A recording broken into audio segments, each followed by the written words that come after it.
제도를 실시하는 시기 자체가 잘못됐다. 너무 좋은 상품이에요. 전월세 상한제 어떻게 좀 보세요? 이것도 사실 근본적인 부분도 들어가야 되거든요.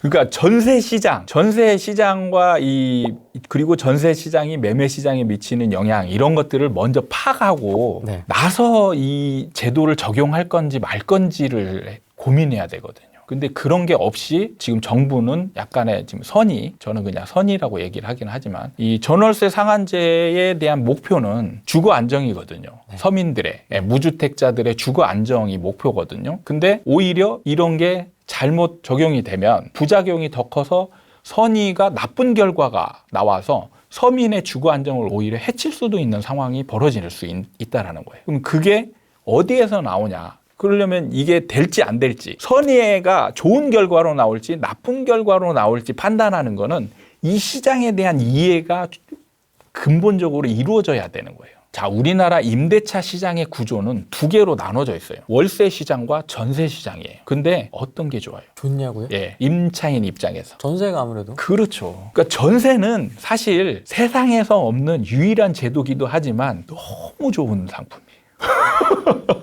인정합니다. 네. 너무 좋은 상품이기 때문에 문제가 많이 발생하는 거예요. 그러니까 지금 우리나라 임차인들은 무주택자는 지금 거의 한 40% 정도 되거든요. 계속 보면 40에서 45% 사이를 계속 왔다 갔다 해요. 거기에서 크게 벗어나지는 않더라고요. 투기 열풍이 불면서 무주택자들이 자가 소유자로 이제 많이 전환이 되면서 임차인이 많이 줄었거든요. 무주택자가 많이 줄었는데 그래도 40% 정도 돼요. 그러면 이 40%인 사람들이 임차인이잖아요. 근데 이게 물건 공급으로 보면 월세 물건이 있고 전세 물건이 있어요. 네. 나눠져 있습니다. 이 임차인의 거의 대부분의 니즈는 전세 쪽에 가 있어요. 어쩔 수 없이 전세에 못 들어간 사람이나 이런 사람이 월세로 전환하기도 하고 그러는 구조거든요. 그러니까 전세 수요가 지금 월등하게 많은 거예요. 근데 특히 전세 시장의 특징은 투기 소유 같은 가수요가 거의 없는 시장이에요. 그냥 딱 1대1 시장이죠. 그렇죠. 그렇기 때문에 여기에서는 수요 공급이 어긋나게 되면 정말 파급 효과가 엄청 크게 되는 거예요. 그래서 전세난이 일어날 때 어마어마하게 큰 전세난이 생기는 거잖아요. 그러니까 이런 시장 구조를 이해해야 되거든요. 그럼 전월세 상한제를 이제 따져보면 전월세 상한제라는 거는 임대료 상승폭을 제한하는 거거든요. 지금 이제 목표가 5% 정도, 그죠? 1년에 5% 정도로 이제 제한하겠다. 근데 지금 우리나라의 전월세의 임대 기간 구조는 2년이란 말이에요. 그럼 전월세 상한제를 딱 실시하고 나서 2년 5%로 제한을 뒀어요. 근데 2년으로 지금 그대로 놔두면 2년 뒤에 다시 폭등하는 상황이 벌어질 수 있잖아요. 그렇기 때문에 전월세 상한제를 실시하려고 하면서 이 기간 문제가 발생하니까 계약갱신 청구권이 생기는 거예요. 기간을 좀 늘려줘야 이 효과가 생기는 겁니다. 그래서 이건 세트예요. 무조건. 하나만 하면 얘는 효과가 거의 없는 거예요. 그냥 오히려 부작용만 커지는 겁니다. 그래서 얘 둘은 세트로 가는 겁니다. 그래서 지금 얘기 나오는 게 이제 2년 플러스 2년에서 4년 얘기가 나오고 네. 조금 어떤 이제 의원님 얘기로는 무제 특별한 예. 사유가 아닌 네. 이상 무제한 얘기가 나오고 있어요. 무제한이 통과될지는 잘 모르겠고, 예. 이거는 사실 이제 거의 뭐 이제 누가 집주인이야? 그렇죠. 뭐 공산당 얘기가 나오고 있는 상황이기 때문에 네. 이 반발은 사실 뭐 만만치 않을 거라고 보고 그래서 아마 낸 사람도 그냥 약간은 인기 차원이나 이슈몰이? 아니면 뭐 이런 거에 의해서 냈지 이거를 통과시키겠다라는 철두철미한 의지로 하지는 않았을 거다라는 생각이 들기 때문에 이거는 일종 이제 무시를 하고 네. 4년으로 하고 전월세 상한제를 실시를 하잖아요. 그럼 문제가 4년 뒤가 더 어떻게 될 거냐. 이런 거는 이제 일종의 그 임대인한테는 규제에 가깝잖아요. 그럼 임대인이 먼저 반응한다는 얘기들이 많이 나오고 있단 말이에요. 그래서 뭐 이제 먼저 올릴 수도 있다. 근데 저는 이게 이제 시장 상황에 따라서 이 먼저 올리는 구조는 다르다라고 보거든요. 사실 시장 상황이 하락하고 있는데 임대인이 무조건 올리는 게 가능하냐? 저는 그렇지는 않다라고 보거든요. 네, 맞습니다. 예, 올리려고 시도는 하긴 할 것 같아요. 근데 이게 시장에서 먹히느냐 안 먹히느냐 이걸 잘 따져봐야 되는데 그러면은 시장 상황이 지금 전세가가 오르고 있는 중이냐 내리고 있는 중이냐를 잘 판단해 보면 지금 전세가 시장은 오르고 있는 중이에요. 왜 오르냐에 대해서는 사실 또 이걸 냉정하게 보면 오르고 있으면 안 되는 거거든요. 전세가가. 왜냐? 수요 공급만 따지면 지금은 갭 투자 열풍이 이미 한밤 불었잖아요. 그러면은 갭 투자는 뭐죠? 전세로 치면 공급이 되는 거예요. 공급이 늘어났어요. 공급이 어마어마하게 늘어났죠. 그런데 수요는 감소했어요. 무주택자에서 자가로 전환하는 사람들이 늘어났단 말이에요. 그러니까 수요는 줄어들었는데 공급은 늘어났어요. 오히려 안정적이거나 하락되어야 맞는 거죠. 근데 왜 올라가냐? 이게 참 이제 아이러니한 겁니다. 그리고 이거를 이해하기도 어려워요. 냉정하게 이제 학자 입장이나 전문가 입장에서 분석해 보면 이해하기 굉장히 어려운 구조입니다. 이게 임대차 시장의 구조와 사람의 심리 상태에 대해서 이해를 해야 돼요. 자, 100세대가 있다라고 가정을 할게요. 100세대가 있는데 다 투자자가 사서 전세를 놨어요. 그리고 100세대가 다 임차인이 돼서 딱 살아요. 그리고 늘어나지도 않고 옮겨가지도 않아요. 그럼 여기에서 전세가가 안정이 될까요? 아니면 전세가가 올라갈까요? 떨어질까요? 안정되지 않을까요? 그렇죠. 원래 안정이 되어야 되는 게 맞아요.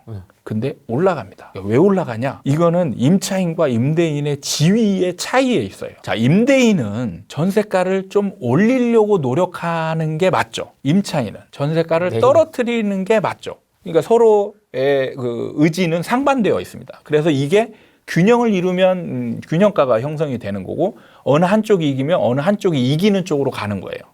자, 그러면 노력하는 사람들의 이제 행위를 한번 구체적으로 살펴보면 되는 거예요. 임대인은 전세가를 올리려고 시도하겠죠. 근데 임차인이 이미 있어요. 있는 상태에서 전세가를 올리려고 시도를 할 겁니다. 만약에 여기가 이제 시세가 3억이라고 봤을 때 3억으로 해서 3억의 전세가가 되어 있는데 임대인들은 다 이제 3억 3천이나 3억 5천 올리려고 시도를 하겠죠. 임대인은 임차인이 보루가 돼요. 올리다가 시도해서 못 올리면 그냥 임차인이 있으니까 이렇게 보면 되거든요. 그래서 조금 더 편안한 마음으로 올리는 걸 시도할 수가 있어요. 자, 그러면 임차인 입장에서 떨어뜨리려고 하면 어떻게 해야 될까요? 나간다고. 그렇죠.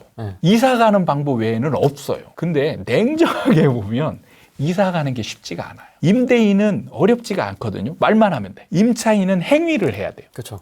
행위를 해야 되는데 여기에 또 비용이 들어요. 간단하게 생각만 해봐도 이사 가려고 하면 어떤 비용이 들어요? 첫 번째, 이사 비용이 들겠죠. 요즘 포장이사 대부분이 포장이사니까 거의 한 200만 원. 그 다음에 복비가 들겠죠. 거기다 이제 이사할 때 왔다 갔다 하고 뭐 이런 여러 가지 하면은 제가 대충 계산해 보니까 최소 400에서 500 정도가 기본적으로 깨지는 겁니다. 이걸 전세가 보증금을 이자로 한번 따져볼게요. 그럼 이게 얼마에 해당하는지 전세가로 환산해 보면 500만 원으로 따져보면 전세가로 치면 얼마에 해당하는지 이자 3%로 계산해 보면 약 1억 6천 정도 됩니다. 이걸 올려줘도 쌤쌤인 거예요. 이건 날아가는 돈이잖아요. 500만 원은.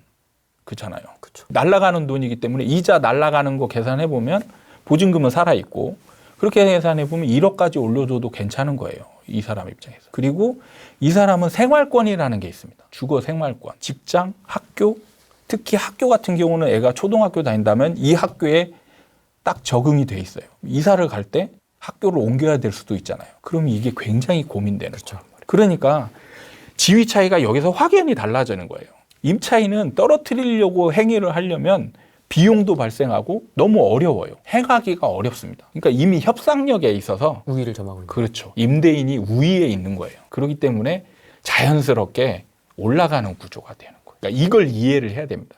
그래서 이걸 이해한 상황에서 지금 시장을 보면은 매매가가 급등을 했잖아요. 그러면 사람들은 대부분 전세가라는 거는 매매가 대비 얼마 이렇게 생각한단 말이에요. 전세가만 뚝 떨어뜨려 놓고 생각하기가 어려워요. 근데 매매가가 10억에서 20억으로 올라갔어요. 만약에.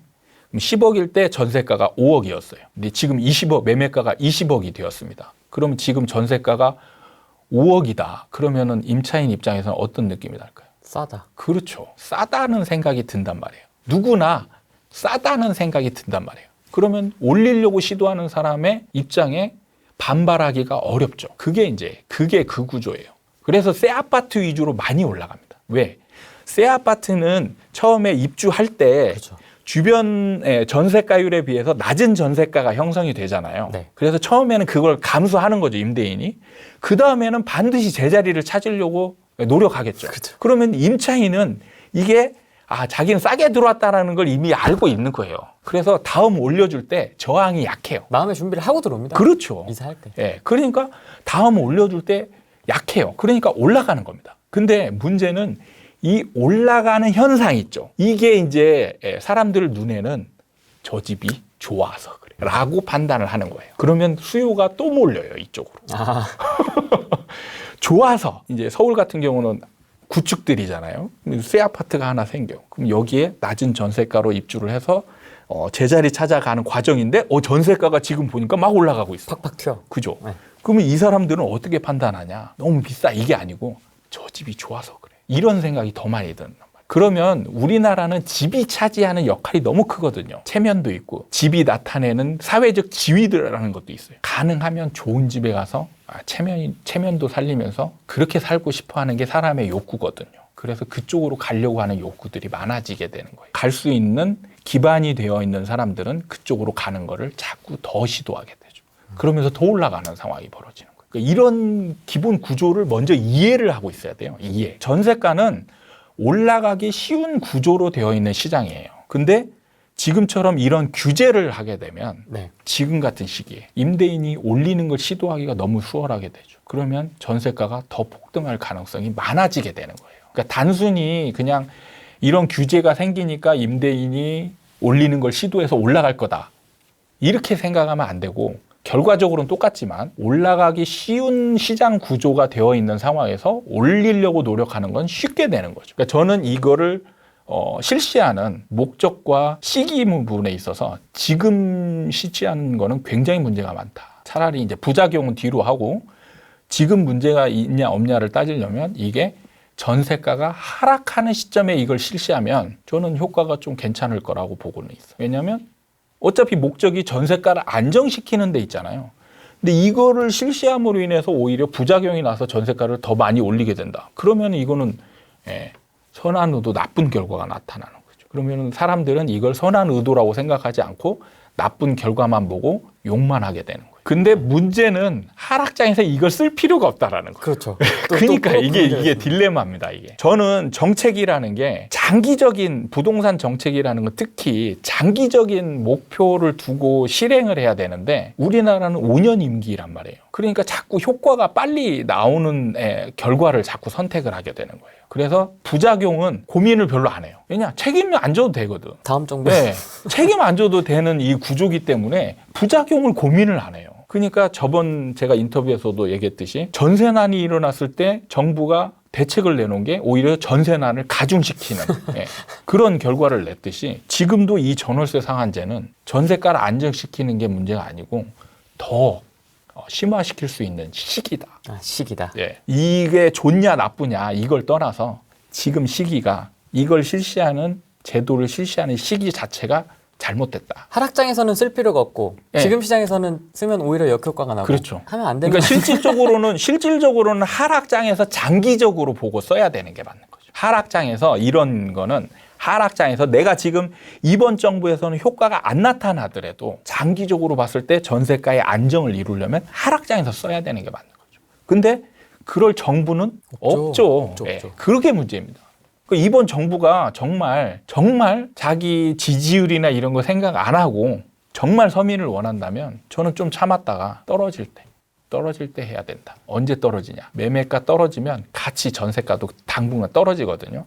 그때 그게 이제 이 근본적인 문제고요. 그 시기와 상관없이 이제 이 제도만 실시됐을 때 그 다음 또 문제가 뭐냐? 4년 뒤가 또 문제죠. 무제한 얘기가 나오는 건 이 4년 뒤가 문제가 될 것 같으니까 무제한 얘기가 나오는 거예요. 4년 뒤에 폭등할 가능성이 있어요. 왜냐하면 시장은 움직이고 있거든요. 그리고 수요는 너무 많아. 특히 이렇게 전월세 상한제가 적용이 되잖아요. 그러면 전세에 더 수요가 몰릴 거란 말이에요. 그러면 4년이 딱 끝나는 순간 올릴 수 있잖아요. 그럼 갑자기 급등하는 거예요. 그러면은 지금 같은 상황에서는 2년에 조금 올려주고 살 수도 있는데 이때는 4년 뒤에는 무조건 이사 가야 되는 거예요. 이 답이 안 나와요. 못 버티는 거죠. 못 버티는 거예요. 이거는 서민 안정을 위하는 게 아닌 거예요. 그냥 4년 동안 너는 내가 그냥 정부 안정을 위해서 하겠다라는 거하고 똑같은 거예요.